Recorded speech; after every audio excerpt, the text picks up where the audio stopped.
You should locate and feed that devil beast you call a pet.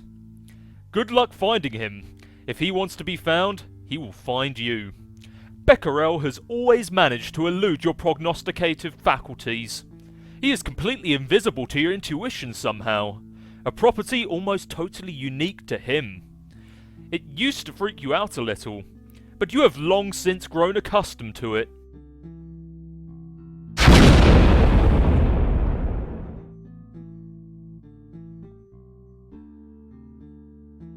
Huh? Oh, it was nothing. Nothing at all. Moving right along. It's time to retrieve the package you expected to arrive. The birthday package you were expecting from John arrived months late, and yet right on time. It landed over there past the crumbling monument, a satellite to the great mystic ruins at the centre of the crater lagoon.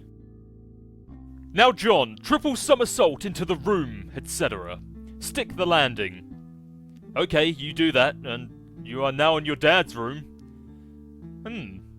Where are all the clowns? You spot your dad's briefcase beside you.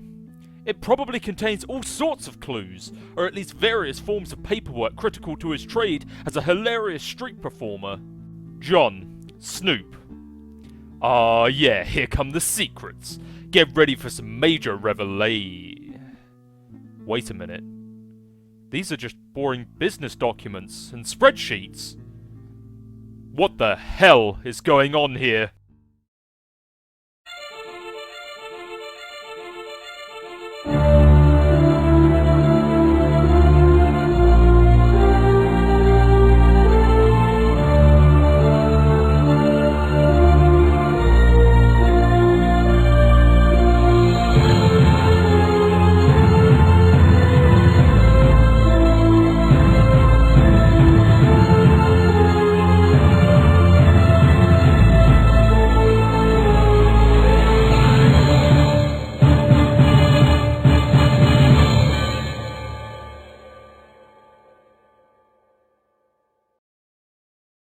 John, calm down. It'll be alright. So, all those years, while you believed he was out busking up the corners with hilarious antics, he was working as an ordinary businessman all along. He was just a man trying to make a good, honest living for his son. Maybe he was too embarrassed to tell you the truth? Or maybe it was just that you'd never bothered to ask. You guess you always just assumed. The human prisoner has broken out of his jail cell yet again. Attempts to block the cell door with heavy objects has proven futile.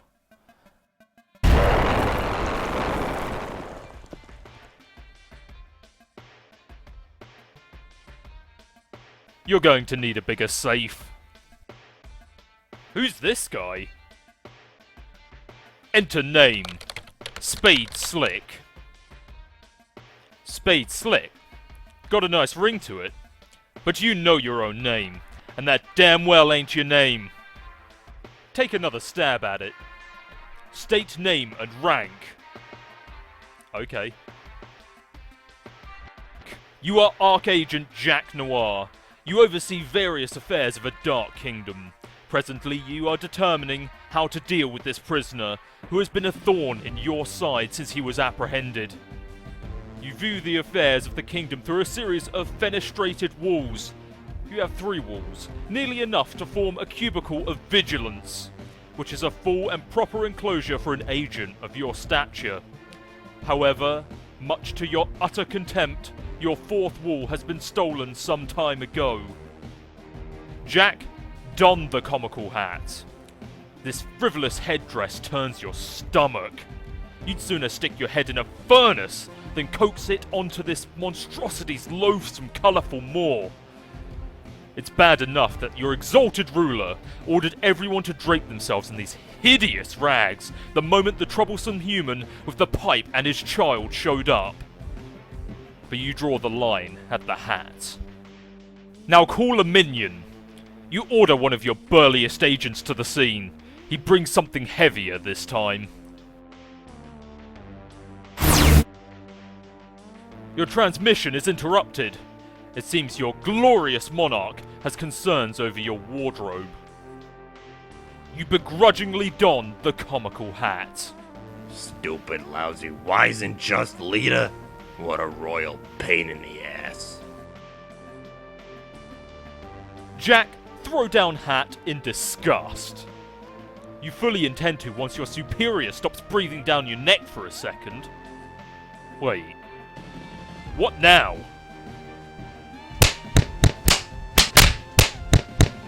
Your blood is boiling so hot you could cook an egg on your carapace. Looks like you'll have to go and handle this yourself. Investigate room for anything Dad may have left behind. It seems there are some unopened birthday presents which Dad didn't get around to giving you yet. It's present time! Open a present and see what's inside! The one on the right seems promising. You open it to see what is inside and oh god, yes! John, obtain sweet loot! You tear into this thing and put in a mean peep on the sweet loot. In addition to the modus control deck, you got a bonus array fetch modus plus another 12 cards, which are practically worthless by this point, but hey, you'll take them. The first thing you do is flush the extra cards into your deck. Okay, really, this is just way too many cards.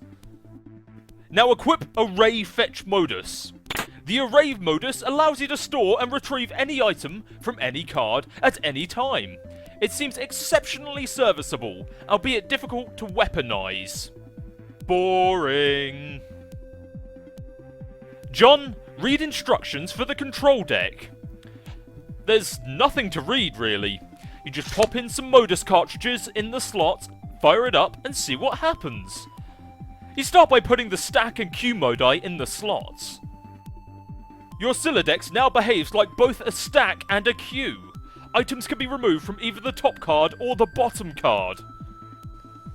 You see no reason at all not to jam the array cartridge in there too. You make sure to blow all the dust out of there first, of course.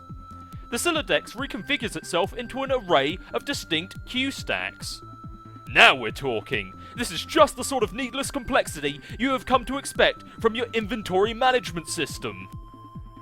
Now, John, unwrap the smallest present first. You have a staunch policy of always saving the biggest present for last. Always. You receive a box of delicious fruit gushers. Could this birthday get any better? You don't think so. Now open the big one.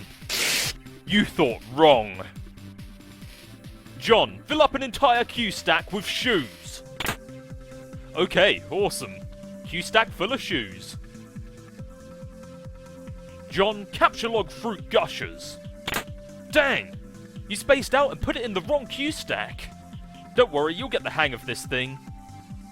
John, it is suggested that you closely inspect the fruit gushers box. So delicious. You can't wait to capture log one of these packs and you'd make like 1,000,000 gushers. Screw all this building nonsense. You'd rather make candy. Wait a minute. It can't be. That heinous Batterwitch has a null clause and everything! What do gushers have to do with baked goods anyway? How does this make sense? Why?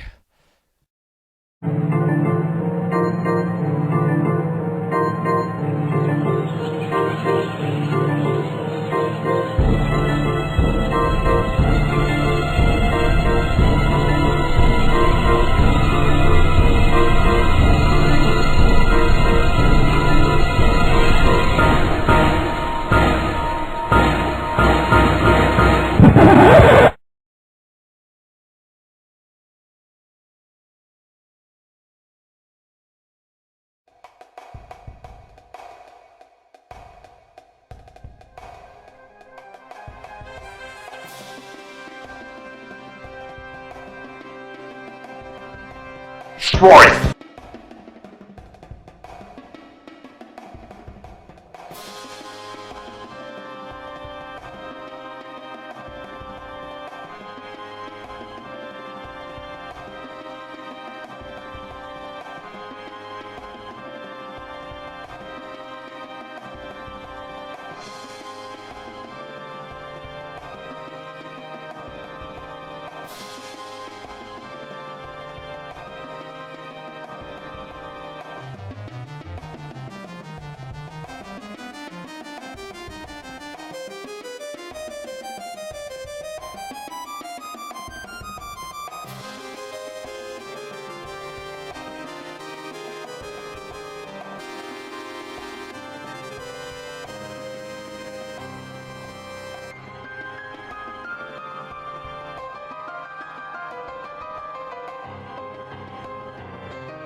Rose, check yourself for any mixed atoms with the cat. Nope, no mixed atoms. Looks like you and the kitty kept your genes to yourselves. Your new kitty whose name is... you'll think of one later. Hey, where the heck are you anyway? Rose, it is suggested you look around the room. Oh, you're back home. The well-stocked bar and the vantage from the window tells you that this is your mom's room. Or at least what you thought was her room. You decide not to be especially melodramatic about this revelation.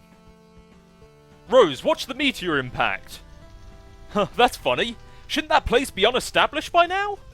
The downpour of smaller meteors has stopped. Better get out of here! This room is a powder keg with all this booze lying around! John, get down to business. Suddenly, you are feeling very businessman-like for some reason. You just punched a shitload of cards in anticipation of making a whole lot of cool stuff. This time you didn't foolishly destroy any items, you just looked at the codes for some objects you rounded up and punched them on blank cards. You wonder how much alchemizing you can get away with before Rose gets back. As if she's got any right to tell you what to do with your hard-earned grist. You're the one running around here putting your ass on the line. All she's got to do is mess around with her computer. Anyway, you better hurry.